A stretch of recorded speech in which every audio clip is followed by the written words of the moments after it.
Hello and welcome to the Claret Blue podcast. My name's Dan Ronitz and I'm here for the Monday show as we take a deeper look into all things Aston Villa. Joining me today is John Townley, back from the game yesterday. Your first home game to report on, John, for the first time as the main man. Matt Kendrick's back once again. 2 podcasts in 2 days. Some work ethic this is, Matt. I know, I'm going to need to lie down, I think, aren't I? John, how are you? How's things? Yeah, good, thank you. Back to winning ways now, and the season's properly started, hasn't it? So, yeah, I'm doing well, thank you. Yeah, it's nice to get 3 points on the board and goal difference back to 0 as well, which is a bit of a bonus. Obviously, me and Matt did the post-match show yesterday, so we've spoken about the game and our kind of general feeling yesterday. John, I'll come to you just quickly. Give me your kind of overall thoughts on what you saw yesterday. I do think that's probably one of the easiest games we'll play all season because that's an Everton team who were playing, I thought, below their own standards, and their standards aren't very high. Like you look at Ashley Young, who was so reliable for us last season, and then he's making mistakes for Everton yesterday, obviously throwing the ball to John Duran and things like that. So it was a cruise, really, wasn't it? I don't think we'll play an easier game, but you can only be what's in front of you, and we needed that, to be honest. I think it was a perfect fixture to have after Newcastle. So, as I say, hopefully we can, kind of kick on from here, and this can be the start of the season. And last week was, something that we can all just forget. Then the benefit of us doing almost 2 shows now for every game is that the things that Matt, you and I didn't even talk about last night, that people in the comments from last night's video were saying, mention this, mention that. So we didn't talk about Philogene to Hull, which seems like it could be a goer, so we'll discuss that later as well. And also how good Villa Park is now in terms of our record there. 8 games won in a row at Villa Park, which is something new probably to you and me, John, as the younger generation, to feel like you go to Villa Park and that we're going to win every single week. Obviously, that dates back into last season as well. Only 2 goals conceded, none from open play in 8 games, which is unbelievable, really. How good is this record at Villa Park, Matt, compared to some of the kind of performances of the 90s, I guess? Now you know why I'm back. Old man insight. It's funny, I reckon I've said this before the podcast, but before I used to go to home games when I was a teenager, I was still living with my mum and dad, obviously, I used to say to my mum, "Go on, Mum, give us a prediction for today. How do you think we're going to get on?" And she was brilliant. I mean, I don't know why we've not got her doing the lottery numbers. She'd always nail it, within a goal or 2, 3-1 today or 2-0 or whatever. But she'd always predict a win, because Aston Villa, we'd always turn up to Villa Park expecting to win. And I think we've definitely got that back in our DNA now. And I think, listen, we're a long way from being the kind of Manchester City who win trophies like a procession every single year. But I think you got that feeling at Villa Park yesterday that, we don't need to get excited for the last kind of 9 minutes of injury time, because this is what we do. We're at Villa Park and we win. And it's a nice feeling, because given what's gone before in the last kind of 10 or 15 years, it's a lovely feeling to have. I mean, it's a bit of a kind of cliche thinking when you call it a fortress, and I always think of a fortress as being this horrible kind of really intimidating place.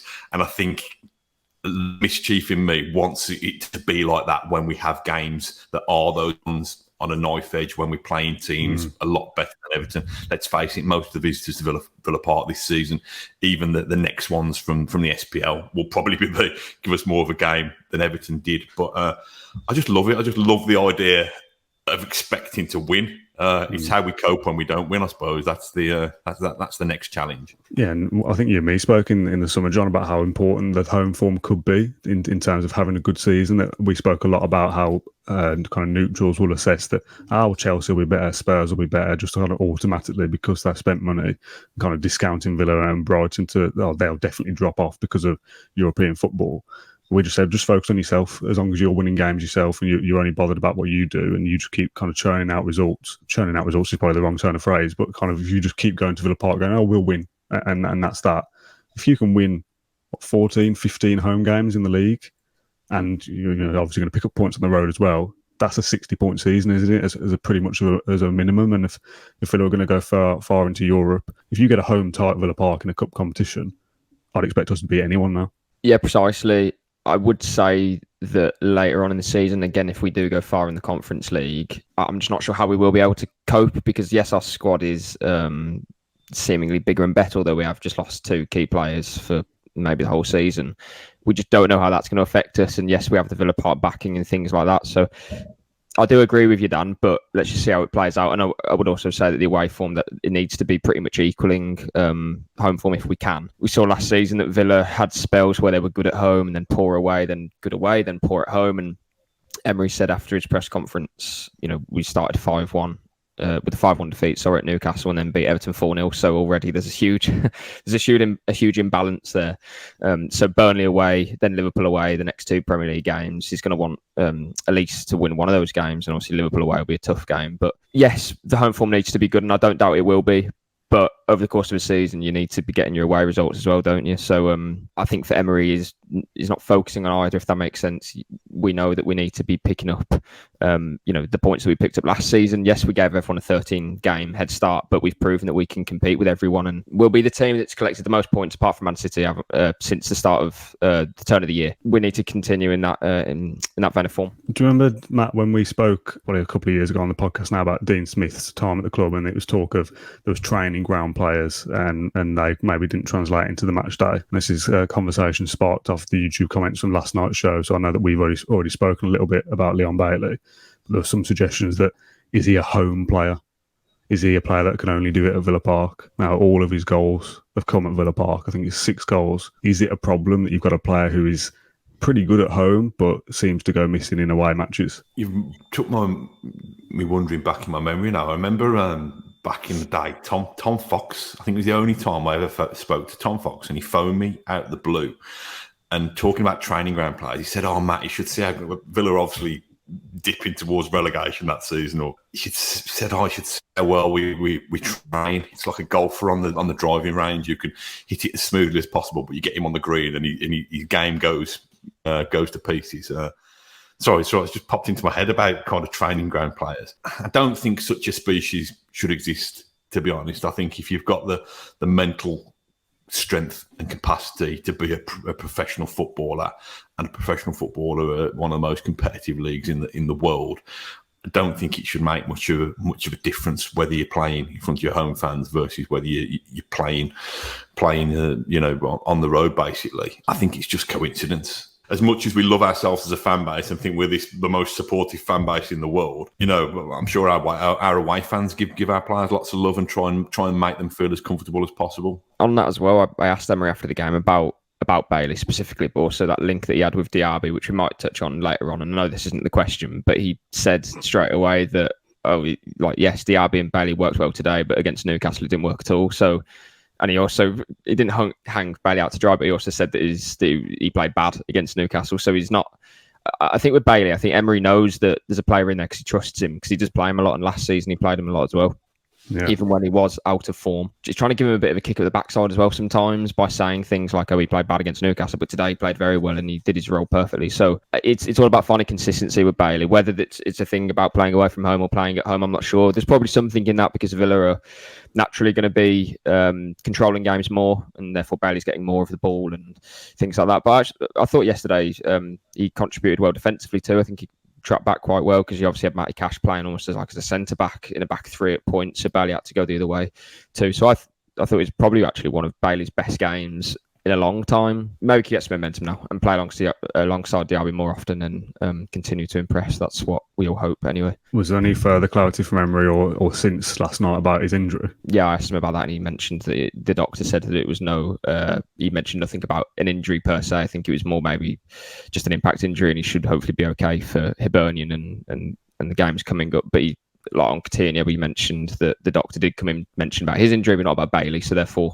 he doesn't think it's like a problem that will concern him. Bailey played on the right against Newcastle, where Emery said that he had a bad game. He plays very well yesterday, to be fair to him, and certainly contributes. And we talk a lot about pre-game about who's going to play, and our comments on the Friday show we did were, get rid of Bailey. It shouldn't be nowhere near the team. He's had enough chances, and now everyone's going, Bailey played pretty well on Sunday. Fair play to him, which is the nature of football.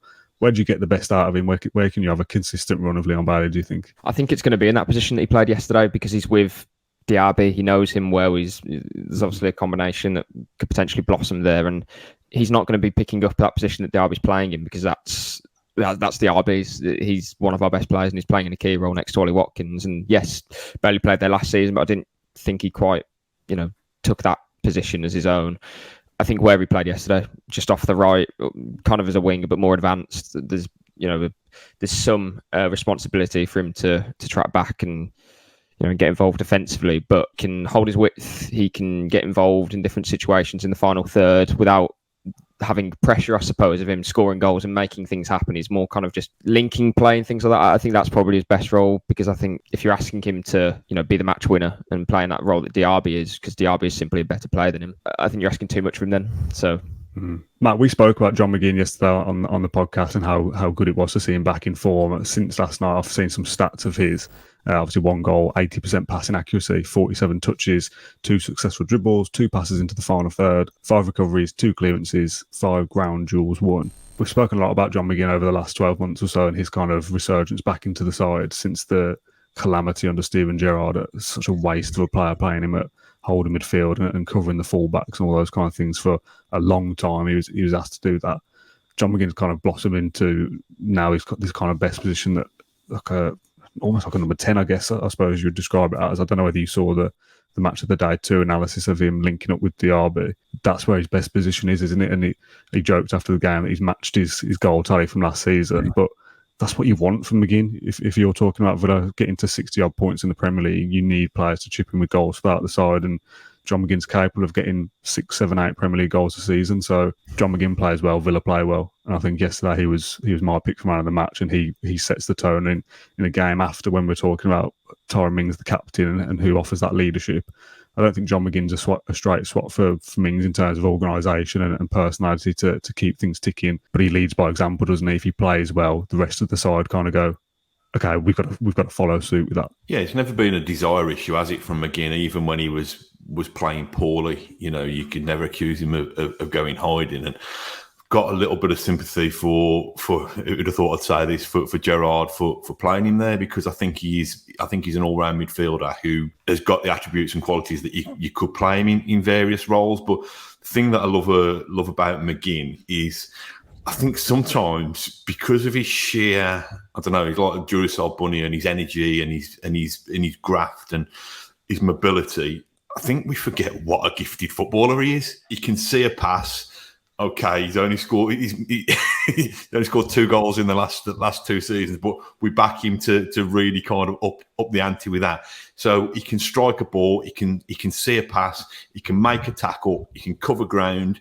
He does lead by example. It's strange that we're saying all this about him, and I'm not saying I was one of who wrote him off, but we're all very, very disappointed with him. Perhaps a year ago, was it his 5th year anniversary or something recently? Yeah, signed in 2018. I feel very lucky that we've got him, to be honest. I think he has grown. I think he's grown as a character and grown as a footballer. We've got a good tradition of Scottish players in that Villa team. We've joked in the past, haven't we, about kind of perhaps John Duran playing like a competition winner, or playing like we'd play.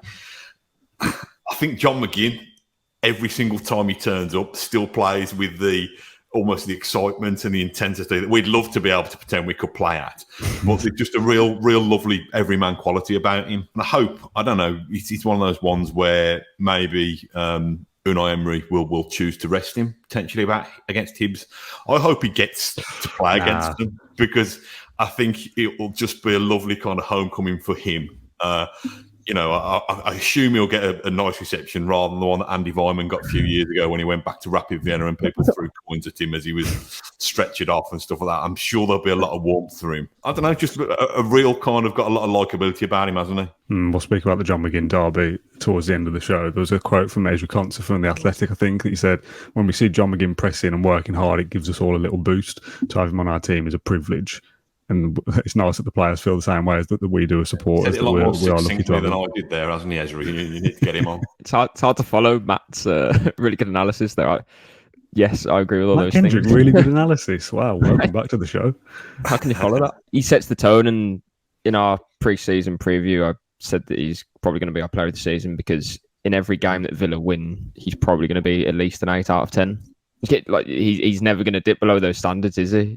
So, yeah, the way that he's progressed as a footballer, I think there was quite a few players in our squad that needed a manager like Unai Emery at this stage of their career, because they're getting, towards their sort of peak years, I suppose you'd say. And he's one that's going to continue to improve still. I think he's impossible to stop when he gets going. When he picks up the ball on the halfway line or in that position, when he gets going with it, how do you stop him without fouling him? I think it's impossible. And I always remember Mateo Kovacic of Man City now. He said that he's the hardest midfielder to play against, or that he's played against, and that's quite something, because he's played in every game, Champions League finals, World Cup, semi-finals, finals. So it's a privilege to watch him as well. He's such a unique player. He's not one of those players that you can kind of just, how would you replace John McGinn?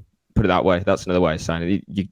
He's so unique in the way that he goes about his business and the character that he is as well in the dressing room. As Matt says, he's the Villa captain, and I think that goes a long way as well. He's moulded himself into that position too.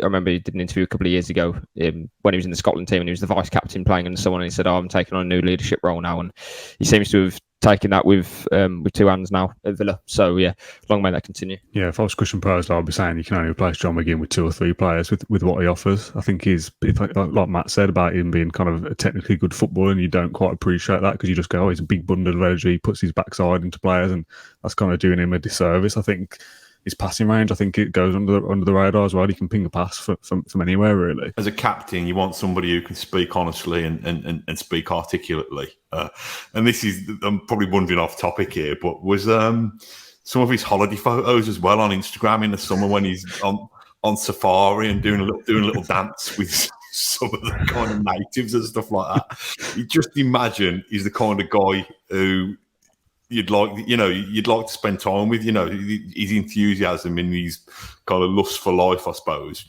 just would seem to be infectious, I think. Yeah, and something that he spoke about in his post-match interview, another weapon that he's hopefully adding to his arsenal is penalty taking. He spoke about that in training. Him and Louise were the ones that have been kind of working on penalties. He said that Watkins had missed one in pre-season, that Emery had got Louise and McGinn practicing penalties since. And I don't know how they decided on the pitch. I did watch some of the highlights back. I wanted to watch the full game, but I haven't had time. And as soon as the penalty is given, which was in the stadium, by the way, we didn't speak about it last night. I didn't even know what was going on when that penalty was given from where I was sat. It was like the ball had crossed the line, because exactly. Watkins got a touch on the ball, so it looked like the referee had done this rather than point to the spot, and then everyone was like gathered round as they're about to take a penalty. It was like loads of people where I was sitting was like, "What the hell's going on?" Just as a slight point of order, John, it's been a while since I've been in that Villa Park press box. Do you get the pictures? I presume you get the replays. Do you get any kind of audio, any commentary over the top of it, or do you have to make your own mind up from it? No audio. You get monitors like on every other seat, which are quite small, and they show a replay once or twice maybe. But I was with you because where the press box is, it's more towards the north stand, so and it's quite low down, so you can't quite see the view of what's going on. And I thought it was either a foul, an offside, or something. But to be fair, the referee took a couple of only seconds, granted, but I think that's how it should be done. He sort of weighed up his decision, didn't he, and gave the spot kicking. It was the right decision. Obviously, Onana clattered the Wolves player in the week, and you had some fans after the game saying, "Oh, how's that a penalty if this one isn't?" Well, it's like, well, it's quite simple. That was a clear penalty. That doesn't make they both were. Exactly. But on that John McGinn penalty as well, I know he didn't take it, but I would back him to score a penalty because I just feel like he'd just leather it, wouldn't he? Like how could just like the rate at which the ball would, the speed in which the ball would, move towards goal. I don't think the keeper could have reacted in enough time anyway. So yeah, Louise, really good penalty. John McGinn, I think, could take a pen. Watkins, he's missed a few now, hasn't he? So hopefully no penalty shootouts against him. I don't know how they decided who was going to take that penalty, by the way. What I was going to say is the bit I saw on the highlight is as soon as the penalty was given, McGinn turned his head and looked for Douglas Luiz. So I don't know whether they had a conversation between them and said, who fancies it, or whether Luiz is the better of the two. But he feels like a penalty taker to me, Luiz, having only seen him take one. But the personality he has that kind of almost arrogance, I guess, or the calmness to go, he's kind of relaxed enough to step up. Very good penalty as well. Again, probably underappreciated on yesterday's show, and I'd only seen it once. To watch it back a couple of times since, side netting, isn't it? No one saves that. What do you reckon John McGinn and Douglas Luiz talk about away from football? You wouldn't see them as kind of best buds, would you? You know what I mean? Is that a bit like when they say if a lion could speak English, we still wouldn't understand them because their frames and references are so far apart? Like Louise and McGinn come from so much different worlds that they can speak the same language, but they can't understand each other. Probably best buddies, actually. They probably get on famously. I just see them as very contrasting figures. Let's go away from the Everton game a little bit, because we've spoken about it now for last night and 25 minutes of this so far, or 20 minutes. Talk about Philogene a little bit. John, if you can give us a little bit more clarity on that. This was something that was on social media last night, pretty much straight after the game, but we didn't speak about it on yesterday's show at all. A surprising one, I think, a little bit, given it seems like it'll be a permanent move. I don't know whether it's similar to the Aaron Ramsey one, which still hasn't gone through yet, and the rumoured Cameron Archer ones, that there'll be a buyback clause for Philogene as well. You would assume that would probably be the case. But yeah, just give us a bit more clarity if you can, and then we'll give our thoughts on it. Yeah, so firstly on the sort of buyback permanent loan situation, the key thing is, and I keep saying it, that Villa want control over their younger players, whether they leave or they go out on loan. So for FFP reasons, Villa selling Aaron Ramsey for 14 million, potentially selling Philogene for about 5 million, and Cameron Archer for potentially anything upwards of 20 million. That's going to help. 5 million for Philogene. Wow. All of that contributes to but the problem is championship clubs, they have they have very little money. That's why Cameron Archer probably won't be going anywhere in the championship, because gone are the days that clubs spend we spent so much money in the championship but clubs can't do that anymore because of finances. But yeah, Villa want control. So if Philogene goes to Hull, plays well for 2 years, we can then get him back for obviously an inflated fee, but in the meantime it would help our FFP situation. And same as Aaron Ramsey. If Aaron Ramsey has a couple of good years at Burnley, Villa can buy him back, integrate him into the squad, or sell him on for a profit still. So, and these players are so young. Aaron Ramsey, a player that's played a couple of seasons in the Championship now, but for the money Villa would be getting for him, a player who hasn't made a Premier League appearance, that's really good money. And just on Philogene, I was surprised that there was, I don't know quite how to put this. He played very well in pre-season, but before the pre-season, there was no doubt that he was one that obviously the club were happy to let go. Yes, he's played well in pre-season and he's proved himself that he can, contribute in the team. But that was when Leon Bailey missed most of the USA tour. Obviously, came back for the Brentford game. Villa were always going to recruit more players, so I just always thought his minutes were always going to be lower, and I'm not sure if he needs that in his development right now. He needs to be playing games like he was last season, and he clearly developed well, because the difference between him from last summer to this summer was huge. So maybe that'll be the case, the next year and the year after that. He needs that at this point of his career, I think. So if he does depart, then I think that could be a positive for both parties, put it that way. Villa get some money in for the FFP, which is much needed. And Philogene can continue to play first team games, and he obviously wants more minutes at this point. So I don't think you can stop him doing that, especially when how many games he's going to play for Villa next season in the Premier League, potentially some in the Conference League as well, who knows. But if he wants to be playing games like the rest of the youngsters, I think you've got to let him do that. We speak about Cameron Archer as like a low-end Premier League move or a high-end Championship move. Aaron Ramsey going to Burnley, who most people tip to have a pretty decent season under company. No disrespect to Hull, but I am going to disrespect him because that's what everyone says. Philogene to Hull for 5 million is a much lesser move than the others. Like, if everyone's saying Philogene could be starting for Villa and get rid of Bailey, Philogene, promote one of your own, that level player doesn't go to Hull, does it, for 5 million? I know we mentioned it yesterday. I'm fascinated with the idea of buyback clauses. I just find it... it's been a while, but I'll give you a crap analogy. I find it a bit like if you buy somebody a gift, but you think, well, I'll actually use that myself. Do you know what I mean? So you let somebody else benefit, but you've already keeping on. I mean, as an example, I bought my wife Spotify vouchers and some Bluetooth speakers for last Christmas. Along with with a few other things as a stocking filler, but it was bought with intention. She'll forget where those are, and I can use those. And I think it's the same kind of. It's almost hedging your bets, isn't it? Really, which I think we said yesterday is quite a shrewd move to make. I think in terms of the specifics of the individuals involved, and particularly Philogene, my concern, and this is probably a question for John as much as a response from me, is some of these players that we've spoken about. So less so Aaron Ramsey, but Cameron Archer and Philogene, they have been involved over pre-season, and we've thought, well, actually, it's a good time to kind of bed them in a little bit more. We're going to have more games. How many games could we potentially have? 50 games this season, potentially, if things go out well. I know I'm being very optimistic there. What's Emery's thinking now? Now we've got Buendia, we've got Mings, we've got Coutinho. Where does this extra support come from?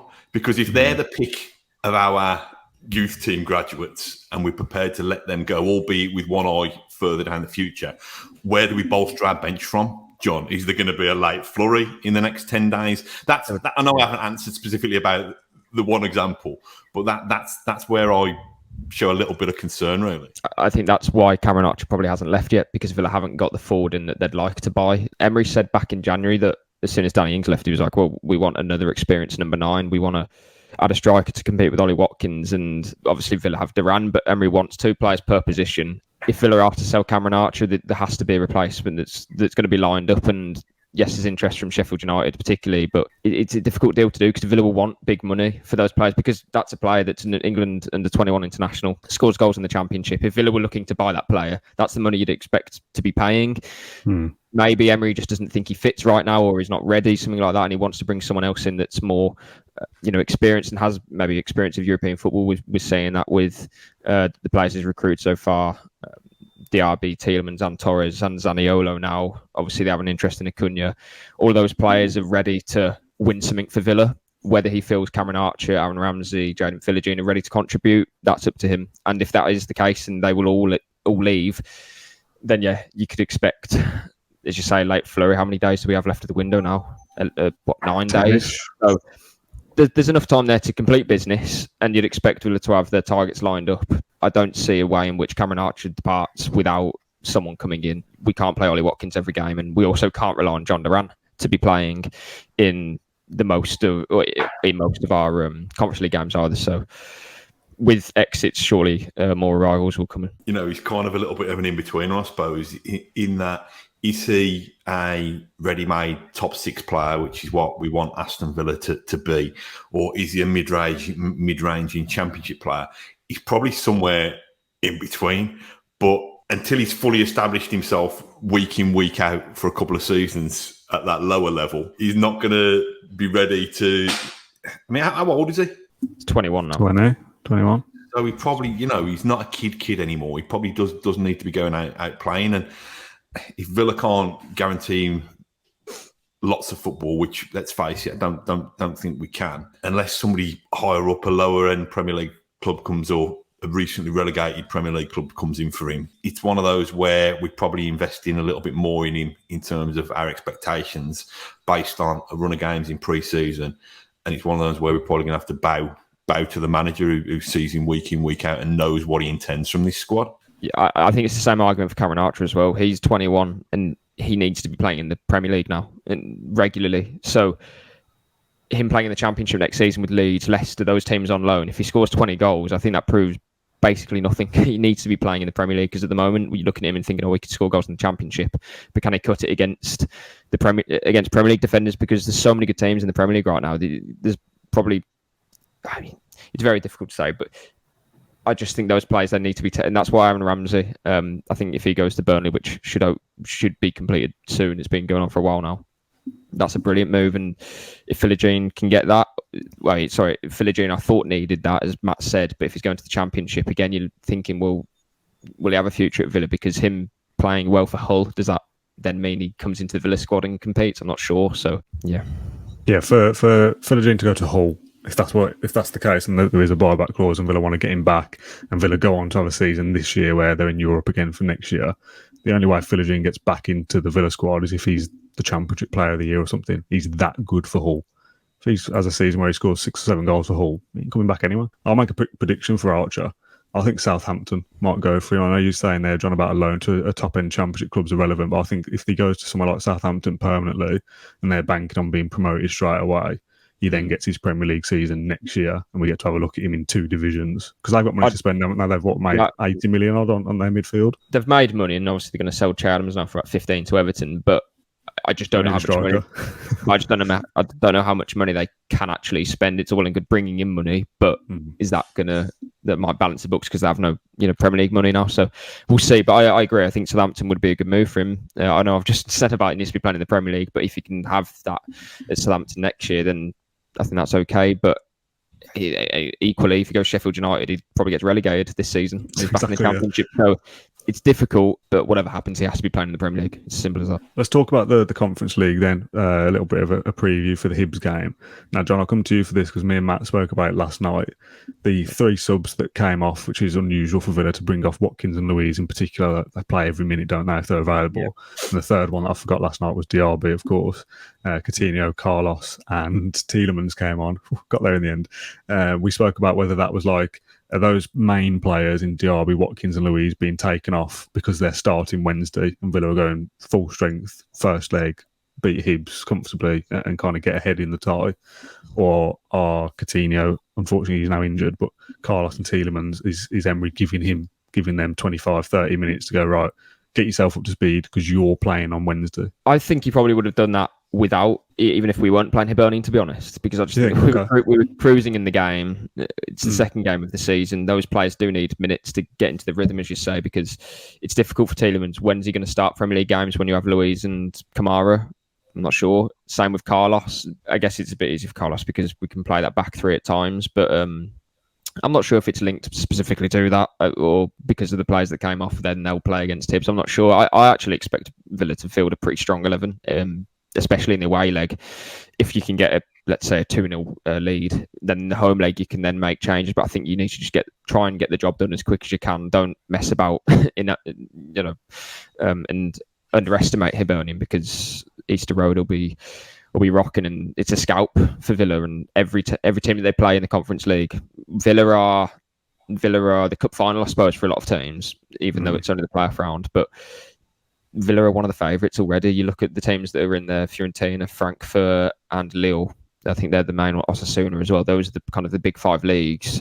Aston Villa are by far and away better than all of those teams. Frankfurt are about to lose their striker Kolo Muani, I think, to PSG, so that weakens them. But yeah, on Hibs, they'll be doing everything they can to try and keep Villa at bay at home. I think if we just play a strong team, get the job done, they can come back to Villa Park, and then we can rest players for that Liverpool game. I think the Hibs game on Wednesday will be more difficult than Everton. That game has got more riding on it. It's at their place first. Like Everton were one of the biggest games of the season for Hibs. Yeah, precisely. Matt, would you agree with that? Would you be going strong on Wednesday, or do you think it's a chance for someone like Duran to be starting games and maybe feeding off the confidence of his goal on Sunday? We've got to get through the qualifiers, haven't we? You just go and get it won. It's early in the season. People, I know they're going to be playing, what did we say, 120 minutes most weeks by the time the fourth officials put that extra time, that added time up board. But you've got to get into the competition proper. We've made such a big song and dance about Villa being back in Europe, but I've been stung a couple of times because the last time we're in Europe, I thought, like John, I was going on an exciting trip around the continent of various outposts. And I got to Rapid Vienna twice in 2 successive years. A lovely city that it was. We lost in the qualifiers. So, I would go strong. I'd go strong on Wednesday, try and make sure that we've got some advantage, some lead going into the second game at Villa Park, because we've said at Villa Park we back us to roll over everybody and back us to roll over Hibs at Villa Park, but I wouldn't want to give them a head start to test that theory. So I'd go strong as we possibly can. One name from each of you then before full 11 from you, John. Who plays in goal, Olsen or Martinez? Martinez. Yeah, likewise. Yeah, like I said, I'd go as strong as possible. Okay, because there was talk that Emery likes to use his second keeper throughout every cup competition game. So if there is to be rotation, Olsen's game is coming up on Wednesday. But like you, I think he will play Olsen, to be honest. But if you're asking me who I would play, I'd play Martinez. So, John, a predicted 11 then in terms of what you think Emery will do. How does he approach this game Wednesday? As I say, I think he'll play strong, but I'm with Matt and you. I think Olsen will play, and then I think you could probably expect quite a similar team actually to what started against. Who do we play? Everton. Cash, I think, will play. Luca Dean's a difficult one because a lot of reports are saying that he's close to agreeing to join Nice on loan, which is interesting because I spoke to people close to him at the end of last month, and he was fully concentrated on continuing with Villa. He had absolutely no desire to leave the club and wanted to continue to fight for his place. So that's kind of caught me a bit by surprise, to be honest. From the midfield to the attack, maybe Tielemans will play instead of Douglas Luiz, something like that. But I think you're playing a strong team there, whatever, because you just want to get a lead. As Matt said, you can't mess about in these rounds. Carlos, I'd expect would come in maybe instead of Ezri Konsa.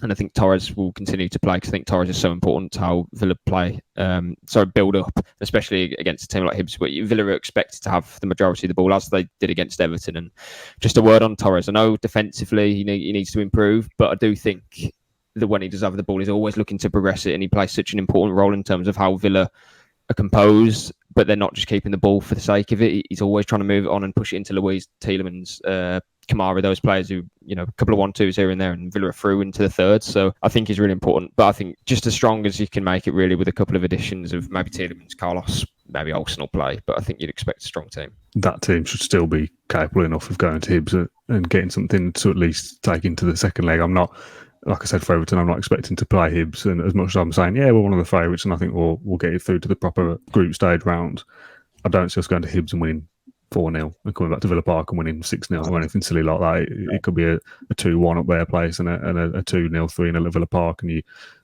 put them to the sword at home. Just on Torres very quickly, we spoke about him briefly yesterday, and we almost came at it I did at least, came at it from the angle of like, well, I didn't really notice him too much, and that's good for a defender because he didn't do anything silly. I'm not talking about, I'm concerned about Torres or anything, but I saw a graph this morning. I would just read it off my phone. If I can put it on screen, I will. Progressing the ball via carrying it and progressing via passes, and it was the Villa Everton players. I kind of just scanned through it quickly and was like, oh, well, they're so-and-so. And Pau Torres is right in the upper corner of being very good at both of them. And I've watched a bit more of the game back this morning, and what he does on the ball is vastly important to us and will be going forward. If Dean does go until Moreno comes back, or Torres just shift over, do you think, and Carlos and Konsa will become the two in centre halves? Yeah, I would have thought so, but then you've got that left side. I'm not particularly keen on that because you're asking Torres to play almost as a left back, and then who's defending on the left side when he tucks around to play as a centre back? It's quite hard to think about, but I'm personally not keen on it, and I'm not sure we'll see too much of that this season anyway, because when Moreno's fit, he'll play most games. I think obviously Villa want to bring in that left back, don't they? That probably won't happen in time for the Wednesday game. So I'm not too sure. Maybe Luka Dean will just continue to play, and if he leaves, then he'll leave when Villa are happy for him to leave. The Dean on loan thing's interesting. I know he's on high wages and needs to be paying some of that, but French clubs aren't loaded with money, so they're not going to be taking. I'd be surprised if they're taking 100% of his wage. I thought he was going to leave on a permanent, and Villa will get a bit of a transfer fee and the wages off the books, and that was the reason why. I don't think Dean is the answer going forward for Villa long term. But he did play well against Everton, but Everton were crap, so I think there's a little bit of a caveat for that.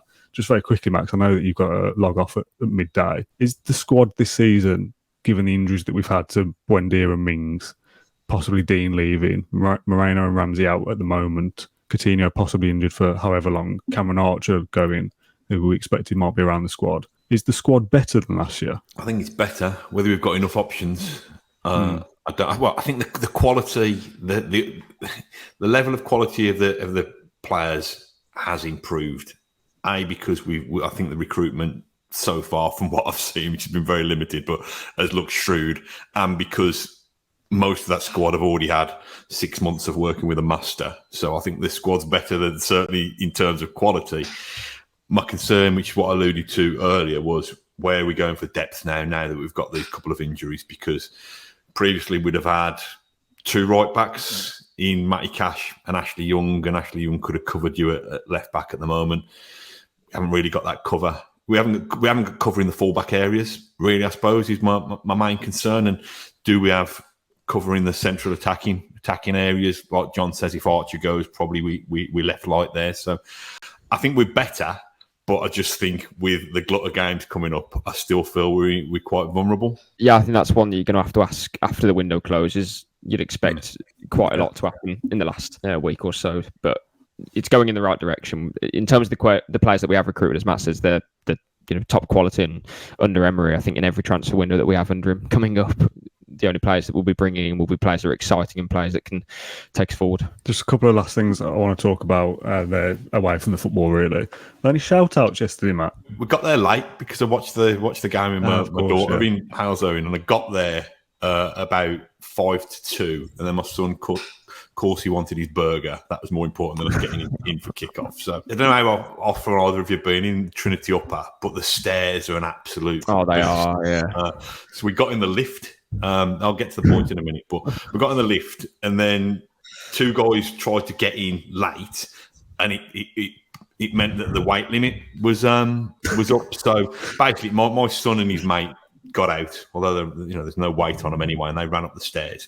But there was a fella in the lift who was a big fan of the show. I was in too much of a rush to get his name, but so that was nice. But that's about it, mate. How about you? Yeah, I had a few, no names specifically. I had a few on the way out of the stadium coming up to shout man and say, keep up the good work. There was one that specifically said, I loved hearing John's food diaries from the US. Tell the lad to eat a little bit better in the future. Just this was a mad thing for somebody to come up to you and say in person, like, look out for John's like diet, which I thought was quite good. That sounds like a spin-off episode for me each week. I've had a few fans on Q&As and stuff saying how much they like the podcast. So John in Northampton, thanks for the support. And also a little story, bit of a stranger one, but Henry, weird one, my partner's dad cleans his windows, and they were chatting about Villa, and long story short, he watches the podcast. So yeah, thanks Henry and Pauline. It's a small world, isn't it, sometimes? And lastly, I just wanted to mention, have you had your, obviously you're not a season ticket holder anymore, John, have you had your season ticket pack, Matt? Yeah, I'll go and get it, but I'm scared that I've got mine. Shorts on at the moment. No, we didn't prepare this. I'm glad you've got it there with you. Sort of nice, isn't it? Yeah, nice little bonus thing that Villa have sent later than the season to get. I do find it funny how it's like, yeah, the round badge is only on the shirt. It's also on everything else that they've done. It's like, it's on the box, it's on the season ticket, it's on the notepad and the pen and all sorts. You get a little notepad. I've just shown you these, John, in case you haven't seen them, and a pen. The only thing I'm really bothered about is a key ring. So I do like a key ring. Ooh. It's the temporary round badge that won't be here for long. I'm a big fan of the little kind of shopping trolley. Oh, yeah. Do a Villa one of those. Yeah, actually, if anybody's listening and happens to have their own foundry, I'll go 50% in on that with you. What I was going to say very quickly is obviously there's talk about the round badge only being on the shirts, and we'll review it over the course of the year and whatnot. It's been online on a couple of things as well, like the videos and whatnot. I'd be amazed if this wasn't the badge going forward. Just the lion. It's starting to flash up in a few places, almost like to see how that goes down. So I'd be surprised if that wasn't the badge going forward. You need to circle it there, mate, because that's not going to fit in the trolley like that, is it? I've got no use for a notepad and a pen. So if anyone wants to get involved in the comments, if there's you're not a season ticket holder and you've maybe got little kids maybe who would like it, leave us a comment and I'll send it out to you. Because I don't write anything down these days. My handwriting's terrible. There might be a kid who's about to go to school who's a big Villa fan and would like a little Villa notepad for school or whatever. So let me know in the comments and I'll send mine out. John, Matt, thanks for joining me on the second edition of the Monday show. Every single week we'll be here to talk about the extra talking points around the latest Villa match and look ahead to the week and any injury news and whatnot. Next up is the Hibernian game on Wednesday evening, where there'll be a post-match show, and then there should be a presser shunt to John later in the week for the Burnley game. Do we know when that is yet? Yes. So, presumably Friday. Won't be Thursday because they'll be coming back. Friday would make sense.